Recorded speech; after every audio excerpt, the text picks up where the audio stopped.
Bonjour et bienvenue à toutes et à tous dans votre magazine Perspective. Vous venez de le découvrir. Cette semaine, nous allons nous intéresser à une entreprise de décolletage implantée à Amancy, en plein cœur de la vallée de l'Arve. Nous parlerons notamment d'une démarche qui a été mise en place dans cette société. Nous allons parler de certification ISO 14001. Pour parler de tout cela et de l'activité, Laurent Guess, bonjour. Bonjour. Vous êtes le directeur général de cette société Decorec, je viens de le dire, implantée à Amancy. Alors, on va parler tout d'abord, avant de parler de cette certification ISO 14001, de votre démarche, une démarche qui a été mise en place ici. Mais parlons d'abord de votre cœur de métier, le décolletage, tout le monde connaît, en plein cœur de la vallée de l'Arve. Mais au-delà du décolletage que l'on connaît, qu'est-ce qui est précisément fait ici ? Donc chez Decorec, c'est décolletage et rectification. Donc on a plusieurs activités. La rectification permettant d'obtenir des tolérances très précises sur des pièces. Les pièces que nous fabriquons sont essentiellement destinées au marché automobile pour l'injection diesel, pour les moteurs, et sur lesquelles les tolérances sont précises et pour lesquelles on a besoin d'avoir de la rectification. Vous êtes présent ici à Amancy depuis à peu près 11 ans avec cette entreprise que l'on voit implantée ici en plein cœur d'un environnement alors assez riche, je dirais, des arbres, de la nature. Il vous semblait important justement de coller à cet environnement selon vous, c'est ça ? Oui, parce que quand on est arrivé il y a 11 ans, c'était des champs avec des vaches et ça nous paraissait important de garder le terrain et l'environnement propre et que notre exploitation se fasse dans des conditions qui garantissent la pérennité du site. On peut faire aujourd'hui justement bien une entreprise de production en restant propre selon vous, c'est possible ? Bien sûr, c'est possible, oui. C'est une envie partagée par vous, par vos salariés, par tout le monde, c'est ça ? Disons que c'est une impulsion donnée par la direction, mais les salariés ont très bien adhéré à la démarche, puisqu'en fait déjà chez eux, ils ont l'habitude du tri sélectif qui a déjà été mis en place.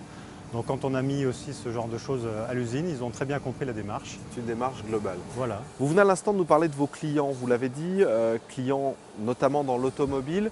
On le sait, la crise est passée, elle est encore là pour certains. Comment va l'activité ? Écoutez, pour nous, l'activité a repris. Le creux, c'était en juin l'année dernière. Et puis depuis septembre jusqu'à la fin de l'année, l'activité a remonté. Et depuis le début de l'année, elle est encore un peu meilleure que sur le deuxième semestre de l'année dernière. Donc on n'est pas encore revenu dans les niveaux normaux de 2008, mais après la restructuration de l'entreprise que nous avons été obligés de faire, nous sommes à nouveau en bonne position. Alors vous travaillez au quotidien avec votre frère, c'est ça, une entreprise familiale. Il était important justement, après la transmission effectuée, le passage du papa aux enfants, comme on le dit, une transmission en douceur, il était important justement d'impulser une nouvelle dynamique et selon vous, ces différentes certifications vont dans cette démarche ? Voilà, c'était impulser une nouvelle dynamique, c'était aussi les démarches qualité sont chez nous déjà anciennes, puisqu'on est certifié ISO 9001, ISO TS 16949, qui est le référentiel des constructeurs automobiles. Et c'est des certifications que nous avons depuis déjà 9 ans. Et on sentait le besoin d'entraîner le personnel sur des nouveaux challenges, des nouvelles exigences. Et l'environnement correspondait à ce qu'on voulait mettre en place. Et justement, vous parlez d'environnement, ça tombe bien. On va retrouver un peu, toujours dans cet environnement de production, mais ici en plein cœur d'Amancy, Nadine Pancollet qui nous attend justement vers ces fameux bacs de tri qui ont dû être mis en place, c'est ça ? Voilà, nous avons repris complètement les filières d'élimination de nos déchets, de manière à ce que pour chaque déchet généré, nous ayons une filière conforme d'élimination. Allez, on se retrouve avec Nadine quelques instants, le temps de s'y rendre.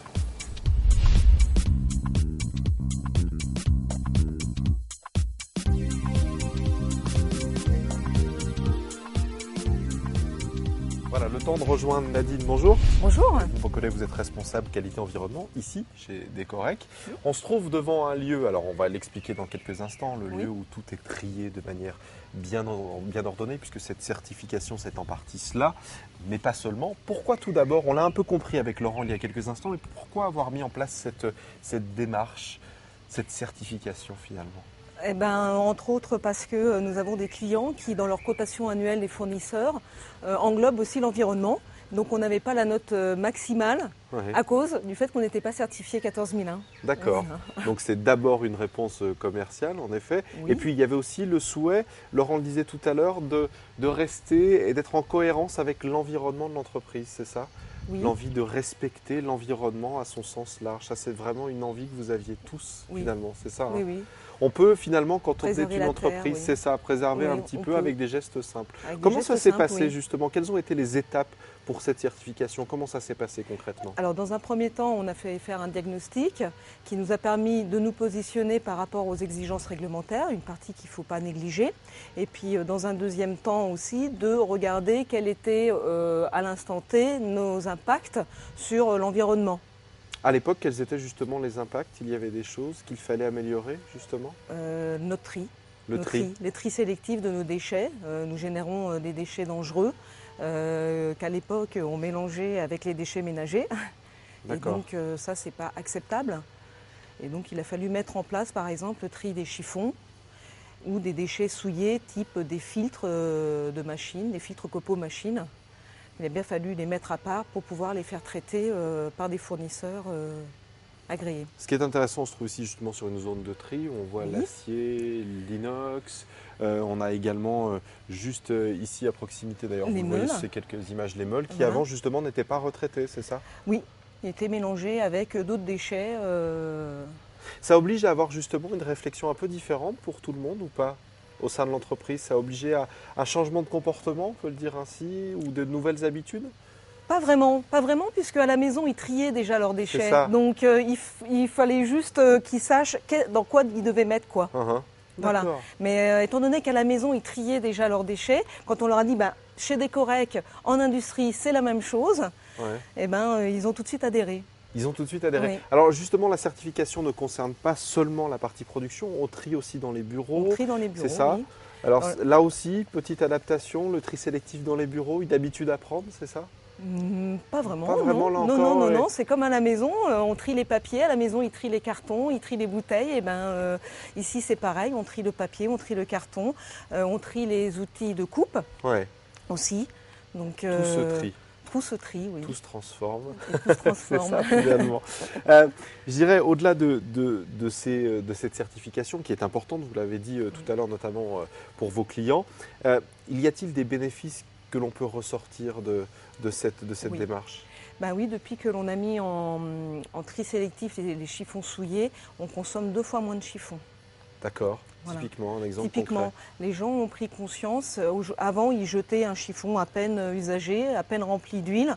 Aujourd'hui, ils le gardent avec eux et quand ils le mettent dans leur bac bleu, avant qu'il soit mis ici à l'extérieur, ils s'assurent qu'effectivement, il soit bien sale avant de le jeter. Voilà, ce qui fait d'autres bénéfices de cette démarche? On a sensibilisé les gens. À la maison, ils font attention à leur consommation d'eau, à leur consommation électrique. Et on les a sensibilisés que c'était la même chose en entreprise. D'accord. Donc, ce qui fait qu'effectivement, au niveau de l'eau, par exemple, la consommation d'eau, on a donc des boutons poussoirs qui évitent qu'on oublie de fermer le robinet le soir en partant et qui coulent toute la nuit. Mais il arrive que ces boutons poussoirs se grippent à cause du calcaire, par exemple. Ils nous alertent en retour en disant attention, on a un robinet qui fuit ou on a une chasse d'eau qui fuit. C'est-à-dire que les automatismes qu'ils ont à la maison où ils font attention à leur consommation d'eau, ils font la même chose ici. Ils ont été aussi sensibilisés qu'une entreprise, c'était aussi comme à la maison. Tout le monde devient un peu plus éco-responsable, c'est ça finalement, on peut le dire ainsi. On peut le dire ainsi, oui. Merci Nadine de nous avoir donné ces exemples beaucoup. concrets. On était ici, on a découvert un bon nombre d'images de ce qui est fait à l'intérieur. On va en voir quelques-unes encore de ces images pour rejoindre Laurent qui nous attend de l'autre côté du bâtiment pour la conclusion de ce magazine. A tout de suite.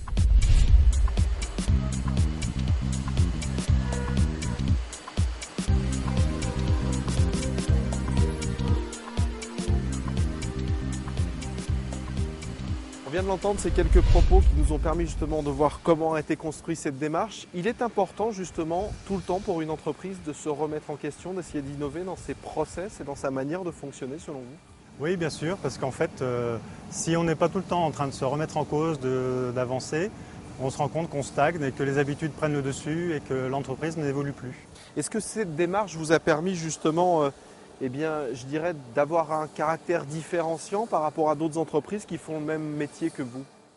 C'est sûr qu'aujourd'hui, il y a encore peu d'entreprises certifiées ISO 14001. C'était une exigence que nos clients commençaient à avoir. Je dirais qu'on a un petit peu devancé leurs exigences catégoriques et que maintenant, on peut se servir de cette certification comme d'un argument commercial. Ça permet justement d'avoir un peu plus de marché ou pas? Voilà, ça nous permet aujourd'hui, sur notre positionnement commercial, d'essayer d'aller chercher des nouveaux marchés en s'appuyant sur cette certification. Quel conseil vous donneriez peut-être aux autres entreprises qui souhaitent mettre en place cette démarche? Démarche difficile à mettre en place, une démarche utile? Comment vous qualifiez ça? Je dirais que c'est une démarche utile parce que ça nous a permis de prendre conscience d'un certain nombre de nos fonctionnements qui n'étaient pas optimum et qu'on a pu améliorer. Néanmoins, c'est une démarche difficile parce qu'en fait, il y a toute une partie un peu ardue sur la réglementation et une veille de la réglementation qu'il faut faire pour être toujours à jour. Donc le conseil que je donnerais, c'est de se faire bien accompagner parce que tout seul, c'est difficile. C'est assez technique comme certification.